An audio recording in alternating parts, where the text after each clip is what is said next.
पुन्हा एकदा अस्मिता निर्माण केली। वेळ काळ आणि परिस्थितीचं भान ज्यांनी तुमच्या आमच्या घरापर्यंत पोहोचवली त्या सावित्रीमाईच्या प्रतिमांचं पूजन या ठिकाणी सर्वच महिला माता भगिनी आणि नगरसेविकांच्या हस्ते आपण संपन्न करत आहोत।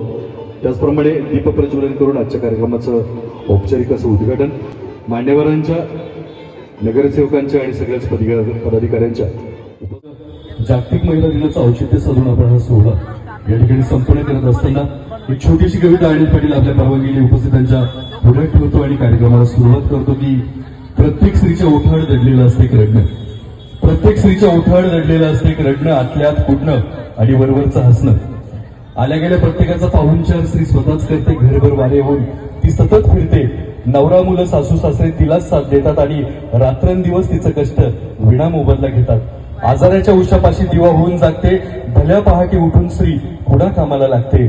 रांधा वाडा उष्टी काढा, रांधावाडा उष्टी काढाचं तिच्या कपाळावर कोंदण, त्या कोंदणावर फुलत असतो सूर्यगंध टिळा आणि 4 काळ्या मण्यानेच साजरा दिसतो गळा।